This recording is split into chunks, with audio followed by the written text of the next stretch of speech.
When you have when they're that close to the bell, it's probably not going to be as noticeable as if they were like more closer to the edge, like an ozone or something. So it's just a little bit faster.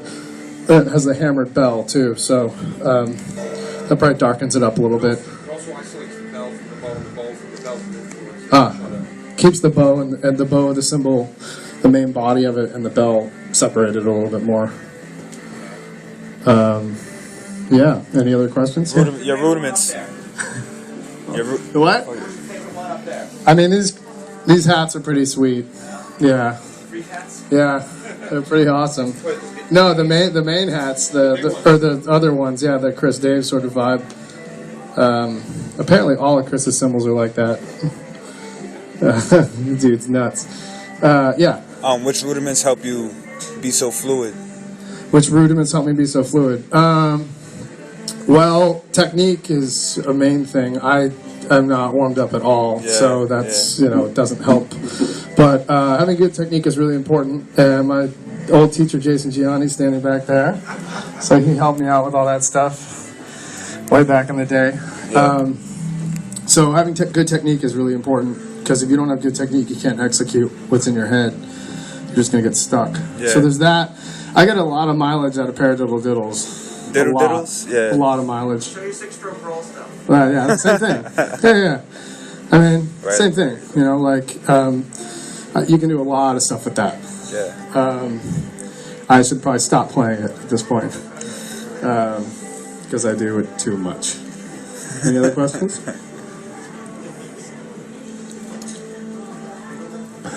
Your foot technique. Foot technique? Yeah. Yeah, it's kind of tough to see with this head on here. I mean, I'm really no different than anybody else other than like for the doubles I do like a heel toe Yeah, thing. me too. Yeah. Yeah, that's just how I learned when I was 10. It's not like it's better or worse, I just kind of do it like that. Yeah. You can get a lot stronger like that because you're using your hamstring instead of your quadricep. Yeah. I break a lot of pedals though Oh doing man. that because you're just stopping. Yeah. Any other questions? Yeah. Yeah. Can you talk about like what your practice routine is nowadays? Like what you're working on? And Yeah, that's a good question. Jay always used to tell me back when I was in high school, like, you got to put the work in now because you're not going to have time when you're older. And as soon as I moved down to LA when I was 19, you had to get a job, and but before I was really even like playing full time, like just life gets in the way. Yeah. So it's important that you put the work in as early as you can, So with that said, I don't have a ton of time to myself to practice. So that's why I have friends over a lot. Like I'll have Tony, like Royster or Chris Coleman or Bruner over, and they'll just beat the crap out of me for 4 hours, and I'll steal some stuff and have a good time. Tony Royce. So that's kind of a condensed way to practice.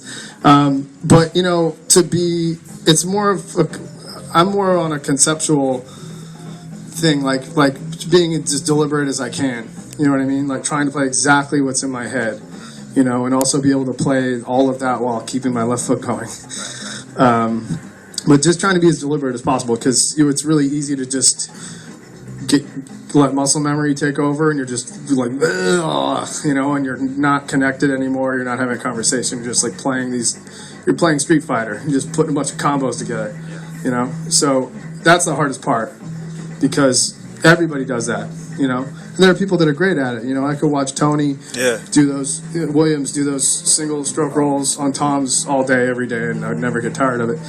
But we're not all him, you know what I mean? No one is. So that's kind of what I'm working on, and that'll probably be a long-term thing. Other than that, I just got done going through that Garibaldi book, Future Sounds, for the first time in a really long time. There's some really cool stuff in there. Cool, man. Yeah, I've spent the last 5 years really trying to work on my feel. Because I grew up playing along to a lot of metal and proggy stuff, and when I got into that D'Angelo record, Voodoo, and this Michael Landau record called Live 2000 with Toss Panos on it, I got into those two records, and the John Mayer stuff with Steve Jordan on it and Pino on it. Wow. When I got into that stuff, 2006, I was just like, oh man, I got a lot to learn. So ever since then, I've just been kind of focusing on that stuff more so than chops. you know. Any other questions? Yeah. Oh, hold on. You're next. Yeah. You were touring with the Mars Volta. I remember there was a video of you on YouTube. Yeah. And at the end, you just put your head on the snare. Yeah. Was there anything you had to alter about your daily routine to make yourself more, I guess? Well, that show was in Australia, Wow. and it was outside, and it was summer, and it was like 120 degrees, and that set was an hour, which is short. The full, it's a festival, so you just get up and play and get off.